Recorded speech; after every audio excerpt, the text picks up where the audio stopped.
Good morning, everyone. My name is Alondra Urizar, and I am a senior journalism major with an emphasis in writing and publishing. Welcome to my presentation on staying alive while investigating and reporting on crime. I will tell you how and why I have decided to enter this rather dangerous niche of journalism, but right before I guide you through the process on how to get started on reporting on crime. Disclaimer, there will be a demonstration with a fake weapon. A slide will go up that says interaction. If this makes you uncomfortable or anything of the sort, please turn away or feel free to leave the room. No hard feelings. Ironically enough, last Saturday, I covered an event, a shooting spree that unfortunately went through 3 cities, Norwalk, La Mirada, and Pico Rivera. I had actually been in the library writing this very speech, so all of this is kind of a little bit unscripted.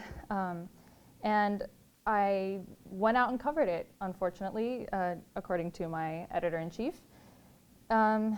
She did not like the fact that I went out and covered it, but I actually found the cars that were shot out. As you can see here, here are the windows, and if you can look closely to the doors and windows, there were no bullets anywhere on the metal of the vehicles. It gives you a little bit of perspective of how close the suspects were to the public, and you kind of think about it and say, why would you do this? How could you really get up this close and harm other people? So now you may be asking, how did I become so acquainted with crime? That requires me to tell you a little bit about my background. I was born here, raised in LA, near the center of South Central. And here I have a lovely group picture of my entire family. Right here we have me, my father, my mother, my brother, and the list goes on and on, as so we say. My mother, she's lived in this area ever since she was a little girl, and she's been in this area since possibly 1980. So we've been here a while. I grew up in her family home. And we actually just moved out of the area, which is a great relief to my parents. Interestingly enough, this area that I used to live in was called, Vermont Square. And as you can see, crime differs between the 2 areas. There's 385 violent crimes as compared to 28 violent crimes. Interestingly enough, there's 693 property crimes and 522 property crimes. So we're not that too far apart, if you really think about it. But now we live here, and my parents call me 3 times daily to ask me if I'm hungry. I do know how to cook. They just want to spend time with me. And honestly, I don't mind the interaction sometimes. So now this is the part of the interaction that I mentioned earlier. Please turn away now if this makes you uncomfortable. To get to know a little bit more about me, I must ask you to please close your eyes. I promise I'm not going to run away. I'm not that terrified. Under no circumstances are you to open your eyes until I give you the phrase, open your eyes. I would also ask the audience to please refrain from making any noise so you don't give anything away. Imagine your childhood. Who do you see? Your parents, cousins, a family pet or 2? How do you remember spending your free time during your childhood? Dr. Welter, could you please answer that?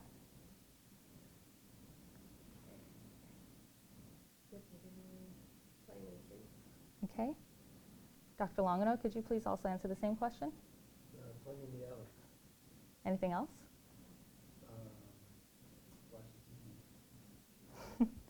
Okay. Let me take you through my childhood. My sunny afternoons were spent indoors. Why couldn't we go out? The nearby parks were too dangerous. We were not allowed to go outside at night without supervision, even to throw away the trash in our own backyard. Most times, we were back home before night. We could go a couple cities over to different parks with our parents, but we would normally be back before nightfall. Why did my parents have such strict rules placed upon us? Open your eyes. This was my reality for 20 years.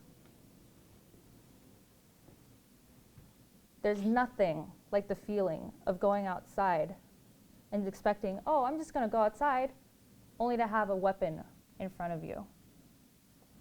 You never, ever forget but your heartbeat in your throat, in your face, and the ringing sound in your ears as you're on the business end of a gun. To give you a time frame, I'm currently 20 years old. This was my reality for 20 years. This is how I grew up. I grew up in fear. I couldn't go outside. Stabbings, shootings, assault, theft, you name it, I've seen it, and I've probably even been a victim of it. I've had knives pointed at me, bullets whizzing past me. I've survived those, and I'll definitely survive more. I often joke around with my friends that I'm naturally unkillable, like a cockroach. To go off on a little tangent, those things have been around for 300 million years, and fun fact, if you try to microwave one, they don't die, they don't explode, nothing of that. You know why? They're too small, and the radiation waves just pass over them, skip over them entirely. So basically, if they're in like a nuclear blast or fallout, they're fine. That's how they survive the dinosaurs dying out. Basically, what I'm trying to say is that I'm going to survive anything and everything, and I'm going to live to be like 110, just like my grandaunt, who unfortunately passed away in a car crash when she was 106. I'm a pretty gosh darn sturdy character, guys. I'm not gonna go passing around. So after I graduated from high school, my mother whisked me away here to Biola, my brother's alma mater. I lived on campus, and I gotta say the entire community was really strange. I lived on campus, and everything was safe. That's what was strange to me. There were no gunshots, I didn't hear aggressive yelling. I say aggressive because the women on my floor would screech at 2 a.m. and they weren't really in danger. They were just laughing with their friends, and I was trying to sleep, so. But students would leave their personal effects unguarded. They would leave their doors unlocked, they would leave their bikes unlocked, and I would sit here saying, what are you guys doing? Stop, you're gonna get your stuff stolen. And people would say, oh, it's Biola, who's gonna get their stuff stolen? Last semester, I had my bike seat stolen, that's who. So while my weekdays were spent here at Biola, my weekends were spent back at home. So as you can tell, I would return to my life of crime. Here, my journalism career began as a freelancing freshman at the Chimes, where I felt news about covering campus events. They weren't special, but they weren't bad either. I wrote articles because it was beneficial to learn about Biola, or because it was my job once I became the news apprentice in 2015. Until I covered La Mirada's falling crime rate when I was a news apprentice, I really didn't care. Once I discovered crime and writing about it, I loved it. I was like, oh, this is great. What else can I do about this? I know what I'm talking about. There's a quota to fill. Why not talk about this? Once I became the news editor, though, I was tasked with covering crime events, and since we had a quota, 8 articles a week, I said, why not write about it? I was introduced to Biola's chief of campus safety, John Ojiskoba, his public information officer, Justin Shelby, and several officers on his force. I spoke with Shelby on a weekly basis, and Chief O on an article-by-article basis. But we're still pretty tight. As you can tell, I had to get permission just to be able to use this. And who else gave me permission but Chief O? To this day, I really find campus events lacking, and I can cover them, but they're not my favorite.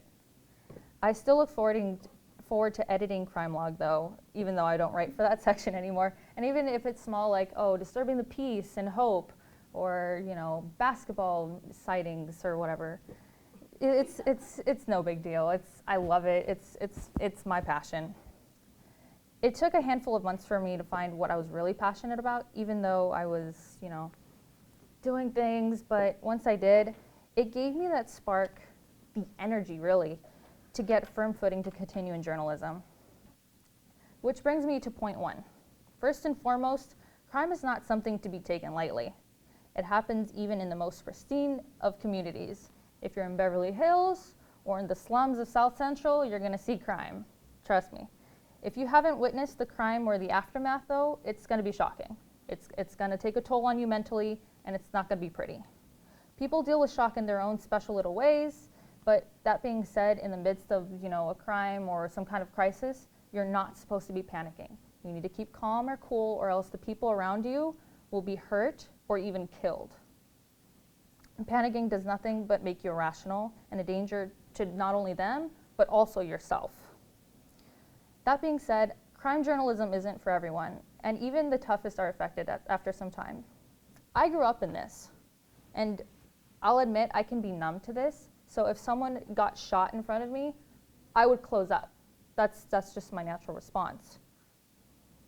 I recognize that being emotionally jaded is another way of coping, and I'm processing through that right now.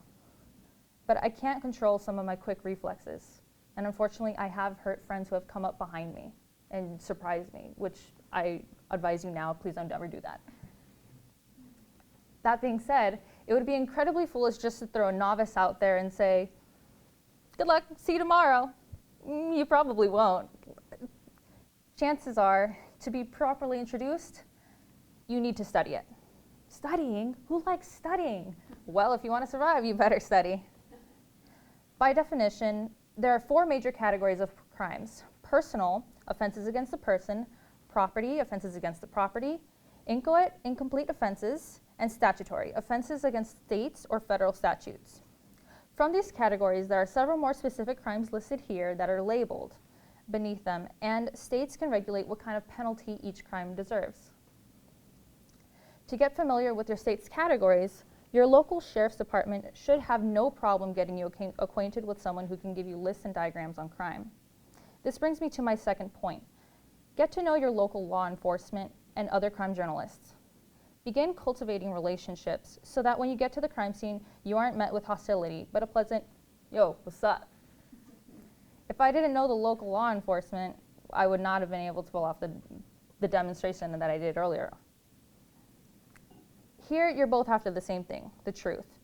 Law enforcement and good journalists desire to get to the bottom of the matter and are willing to spend time just to get there. Cooperate together because everyone knows 2 heads are better than 1.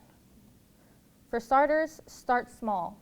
Go over crime log or shadow other journalists. They'll be glad to have another pair of eyes going over information and data. You can't fry bigger fish if you can't even do the small stuff. It's exactly like a mentorship. Experienced journalists can give you information, data, advice just on where to go. And even you guys can even pair up later on to tackle bigger things like busting drug or prostitution rings. So once you're feeling comfortable after all of this and have made some contact points, go to the scene of the crime. There's nothing better than going to the scene of the crime.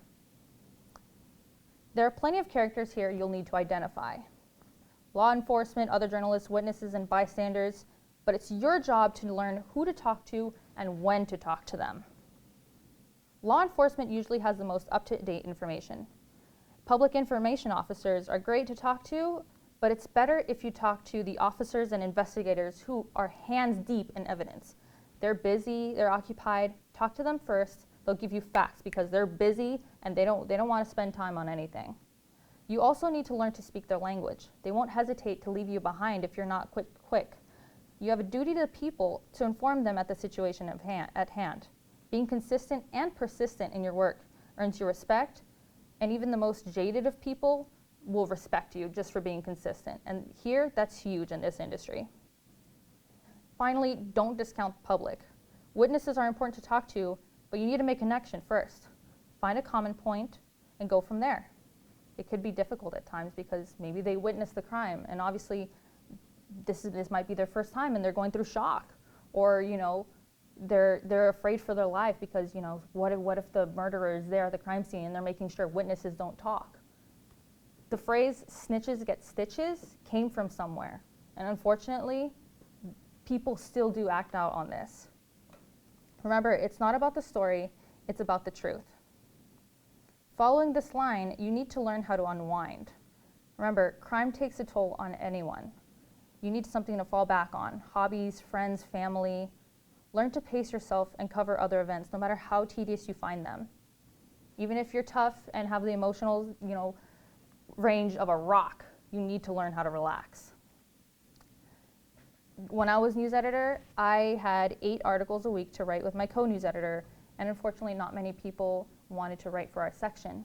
We found it difficult, and we ended up being miserable and very unhappy.